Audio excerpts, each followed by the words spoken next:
सराहना की, दलाई लामा जी को नहीं बुलवाया और मोहन मामा जी हमारे दलाई लामा को अपने अपने संकट में बुलाया कि इसको दूध डाल के पूजा करके विष्णु का अवतार बताना चाहिए। तो ये थेरावादी संप्रदाय ये जो हमारे विनती है उनके हाथ में हम ये अभी से नहीं भूलना चाहिए। दलाई लामा जी को नहीं बुलाए, बाबा कब पड़ा ना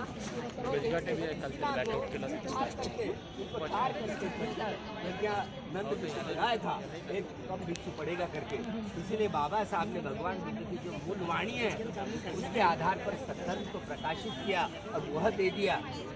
महायान विज्ञान तंत्रण मंत्रण वजना इत्यादि 18 प्रकार है। अभी गवर्नमेंट में वो लिस्ट जारी की और महायान की वहाँ पर भर्ती की, हमको नामंजूर है, वहाँ पर वही कानून चलाएंगे। इसलिए हम उस नियंत्रण समिति को भी हम समिति का अधिकार करते, सरकार चाहती नहीं है, हमारे पक्ष में बात है। तो इसीलिए हम यह सारे पवित्र स्थान होना चाहिए। यहाँ जो भी विकास है वो विकास नहीं हुआ तो हम सब इकट्ठा होकर के सब मंगलो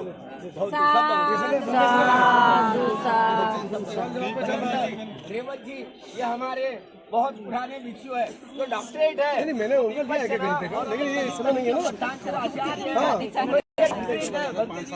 तुम लोग नागपुर में तो रोक दिया करो। मैं भी नागपुर में रहता हूँ। अच्छा राकेश भाई पहले सचिव साहब को लगाओ फिर बंदी से बात करें। कोई हरकत नहीं हमको।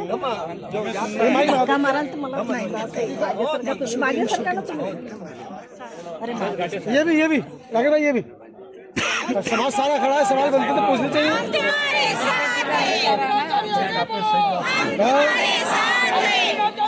बस एक बोला अरे काहे डरते हो सचिव साहब? लो क्यों डरते हो? लगाइए राकेश भाई लगाइए। अरे सवाल का जवाब दो।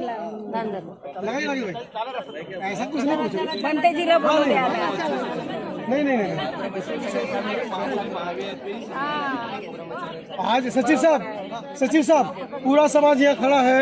अभी जब यहाँ पर आए तो सबने कहा कि दीक्षा भूमि का सौंदर्यकरण होना चाहिए, उसमें किन्हीं वजह से किन्हीं कारणों से लेट हो रहा है, तो वो अब समाज सामने खड़ा है।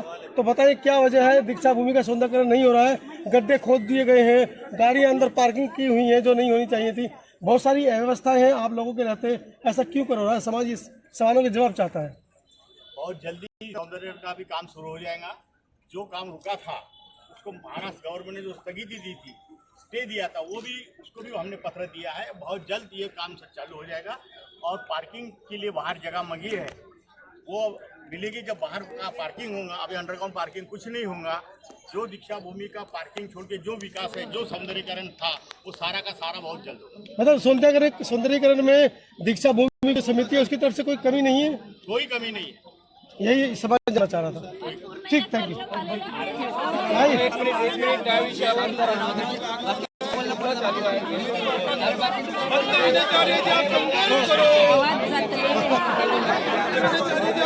सुनने आप लोग बात करेंगे सब लोग खड़े होते हैं। वही तो जो मेन बात है वो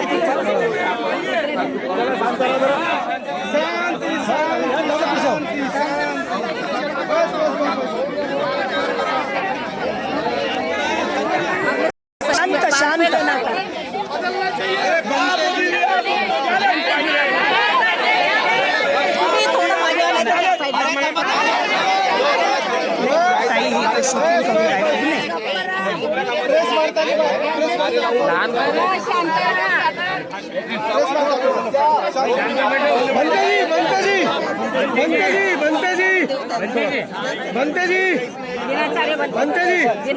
बनते जी हम ध्वज यात्रा निकाल रहे हैं।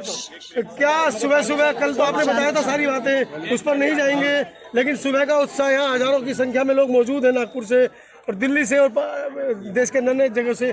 क्या इनको संदेश देना चाह रहे हैं? आज बाबा साहब डॉक्टर अम्बेडकर जी की पावन धरती, जहाँ पे बाबा साहब अम्बेडकर जी ने भारत के युग परिवर्तन का इतिहास लिखा था, जो हजारों वर्ष से जो समाज धर्म से वंचित रहा, बुद्ध के धम्म को भारत में समाज भूल ही गया था।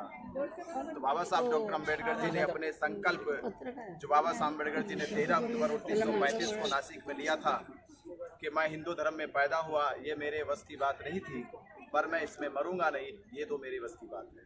तो बाबा साहब अम्बेडकर जी ने उस संकल्प को पूरा करने के लिए 14 अक्टूबर 1956 को नागपुर की धरती को चुना और इस धरती पे आकर बाबा साहब डॉक्टर अम्बेडकर जी ने नागों के इतिहास को दोहराया कि हम नागवंशियों का इतिहास भारत के स्वर्ण अक्षरों में लिखा गया था और नागवंशियों का इतिहास विश्व में अपने आप की एक विशेष पहचान बना। तो बाबा साहब अम्बेडकर जी ने 1956 को दीक्षा लेकर भारत के तमाम उन धर्महीन लोगों को जो धर्म भूल गए थे, धर्म जिनके पास नहीं था, और विश्व की सबसे बड़ी ना तो 14 अक्टूबर 1956 से पहले इतने 7 लाख लोगों के साथ किसी ने दीक्षा ली थी, ना तो मसीह ने दीक्षा ली थी, ना मोहम्मद ने दीक्षा ली थी, ना किसी और देवताओं ने इतनी बड़ी दीक्षा ली थी। जितनी बड़ी दीक्षा बाबा साहब डॉक्टर अम्बेडकर जी ने 14 अक्टूबर 1956 को 7 लाख अनुयायियों के साथ ली थी।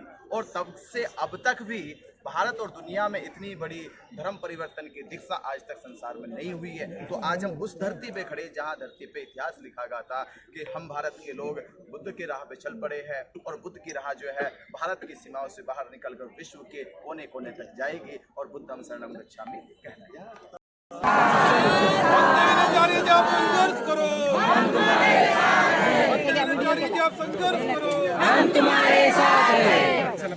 चला हरियाणा दिखाओ अभी यार, बहुत लेट हो गया।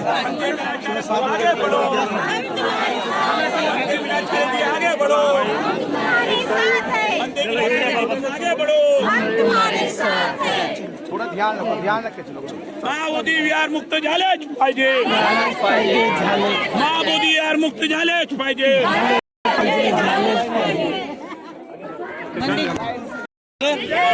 मोदी विहार मुक्त झालेच पाहिजे। बीटी ऍक्ट रद्द करो, बीटी ऍक्ट रद्द करो।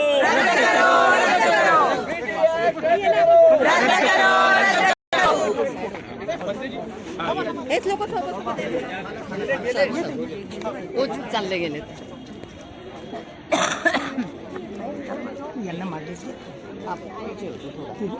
समोर लागले त्या बरोबर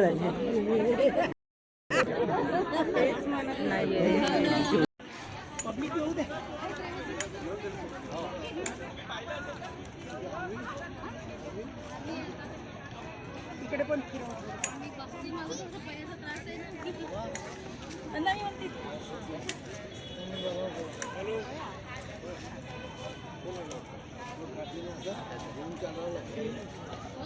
जागा असली तर चालता येईल।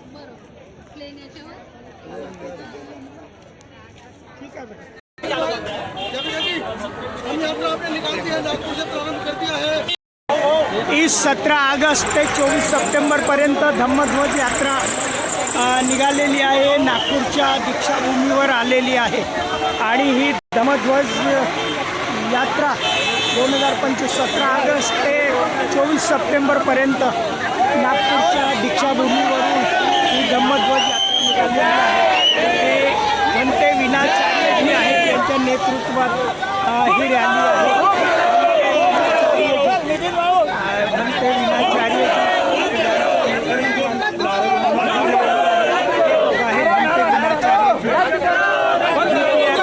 करो या प्रमुख बीटी ऍक्ट रद्द करो, संघर्ष करो,